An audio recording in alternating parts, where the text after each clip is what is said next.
Arsenal 2, Tottenham Hotspur 2, a 4-goal thriller ended with both teams getting a point. Both teams remain undefeated. And it was a fantastic game. You know, North London Derby is always a game that draws many talking points. You know, there's going to be goals. You know, there's going to be carnage. You know, there's going to be penalties. Fortunately for Arsenal, we actually got one. And I think a point is a well-deserved point, if I'm honest with you. How Gabriel Jesus missed that chance, I don't know. But I think that sums up Gabriel Jesus. And I think Arsenal are in desperate need of help. We need our strikers to be clinical. Yes, I like the fact that we're sharing goals around the team, but games like that, strikers get you an extra 3 points. When you look at the graphic in front of me, since the start of last season, Jesus has actually been overperforming his expected goals. Now, I'm not one for stats, but that tells you that he's lacking in clinicalness. Of course, he makes up in it with Brazilians, with draws, with contesting, with bringing the streets to 11 aside, as he said, but we need goals. It turns draws into victories. How he only got 77 minutes and Eddie Nketiah managed to play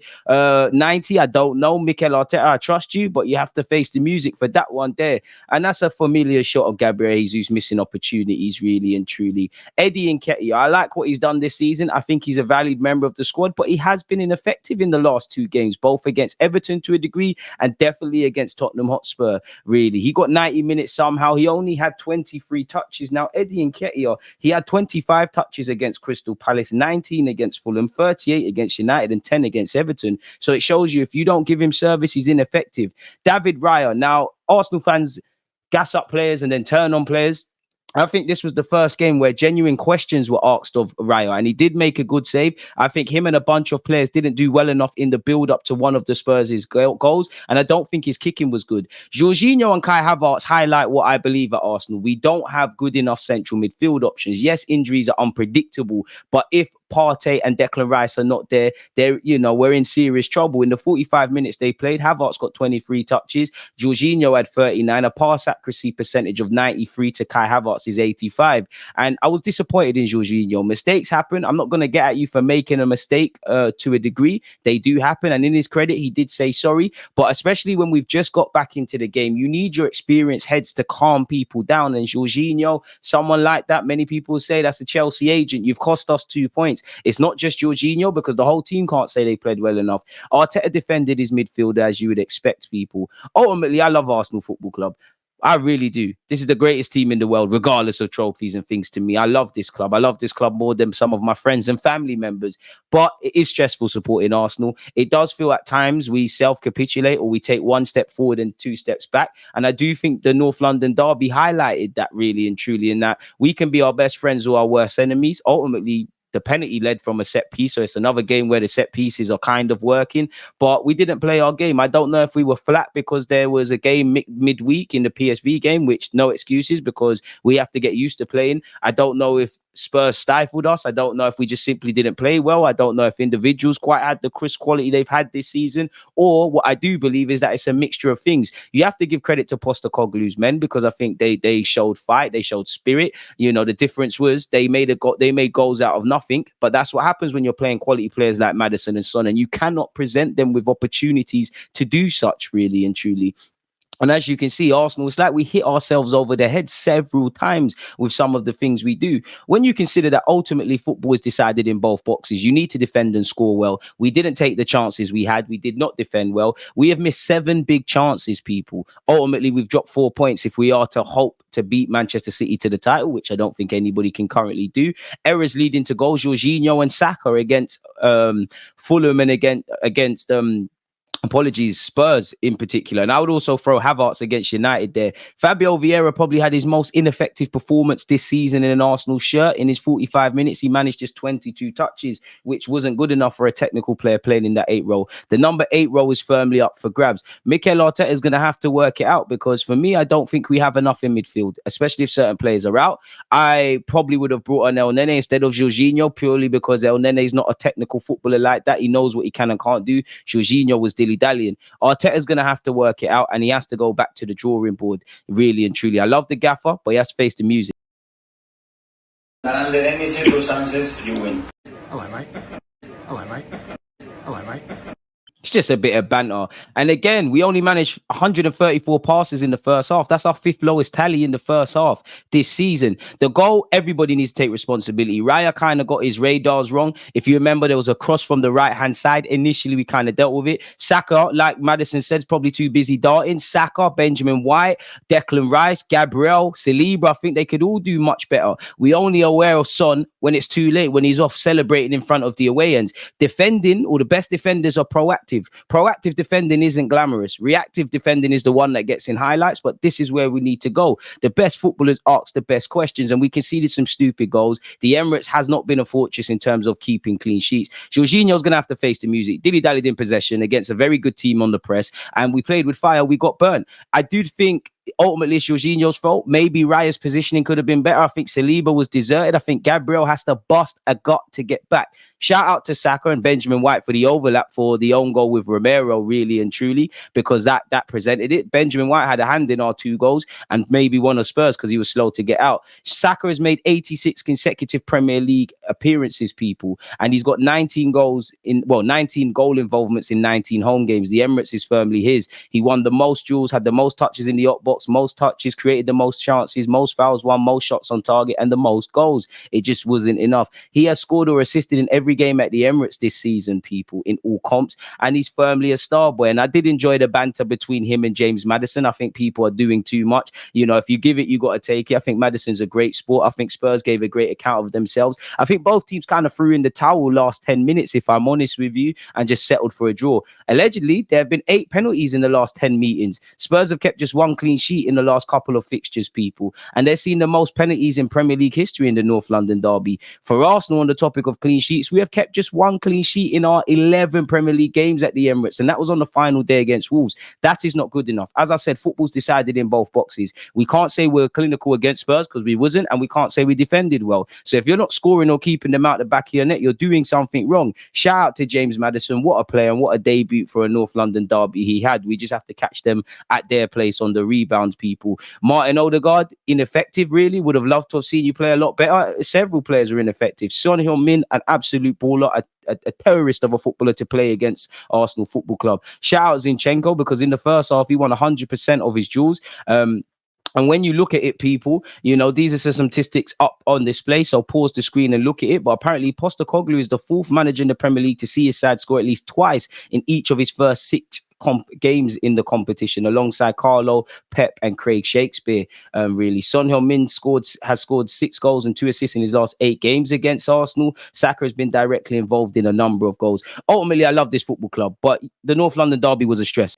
So with that being said, people, again, in relation to what went right and what went wrong for Arsenal, if I draw from my notepad, people, I think first things first, the midfield, really. When Declan Rice came off, that was the beginning of the end, really. Jorginho is not really a player you want to have against a team that is very good on the transition. If it's a heavy possession-based team, of course you don't mind Jorginho. And I don't want fans to turn on anyone, because people, I think there's too much hyper-extreme opinions. You know, I'm not talking about positive criticism or praise. I'm talking that many of you are balanced. I'm talking about them hyper opinions. A lot of conclusions were drawn on David Raya. You'd imagine a lot of people are going to turn on him. I did think his kicking weren't good enough. People gassed up Eddie Nketiah. They're going to turn on him. And they also were big fans of Jorginho. I think Mikel Arteta personally has to take accountability. I don't understand how Eddie Nketiah got 90 minutes and Jesus came off.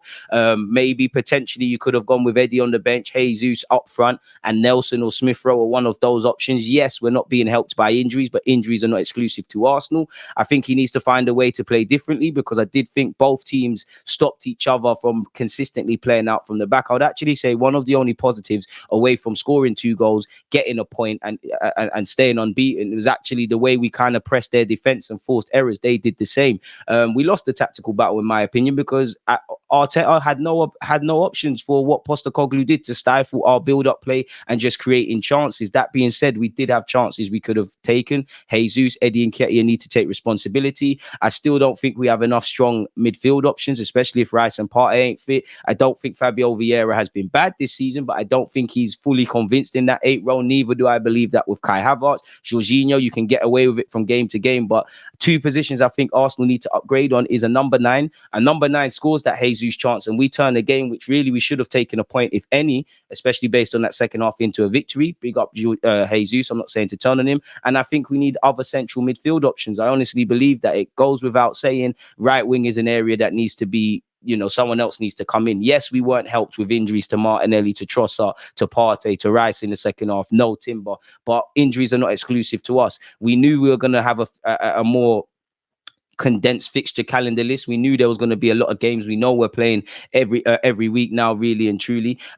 Twice a week. We have to get with it. This is the territory we wanted to be in. That's for Mikel Arteta. In the same way, I praise him for the way he built the squad. If there's chinks in the armor, question marks need to be answered, really. And I firmly believe that. I do think it was a mixture of Postecoglou's tactics, us just simply not being good enough individually and collectively. We looked a bit flat after half an hour, and I think we're immature in terms of game management, and that goes for players whether they're young or old, because Jorginho's an experienced man.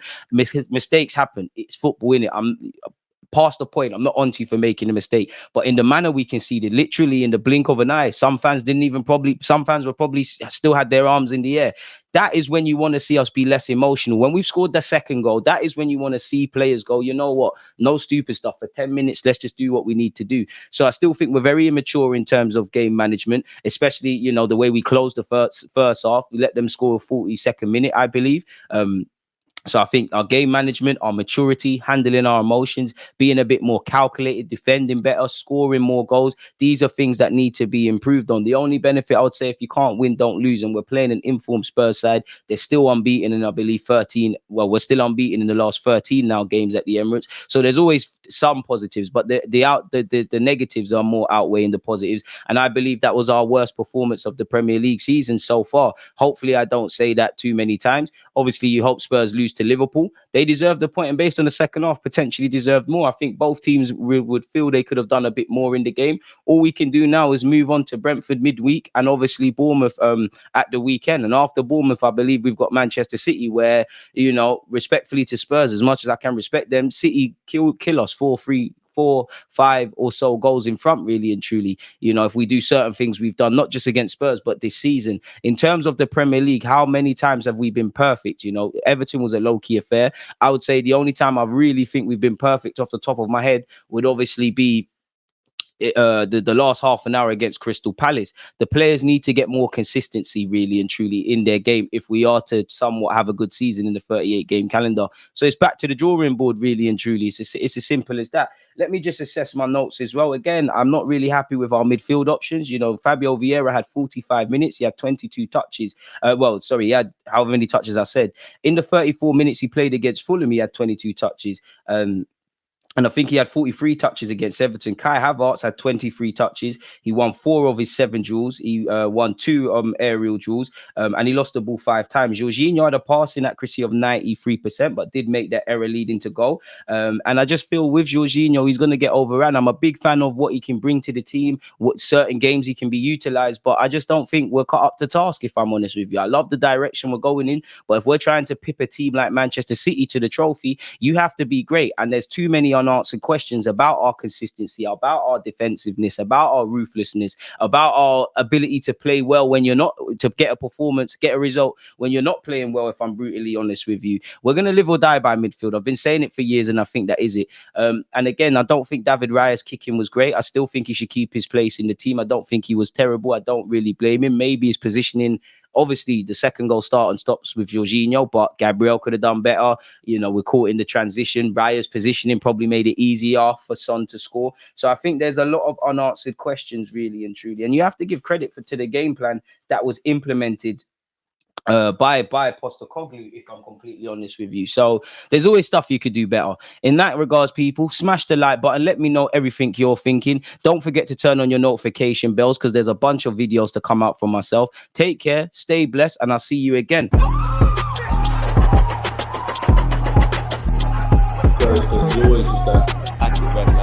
think it's like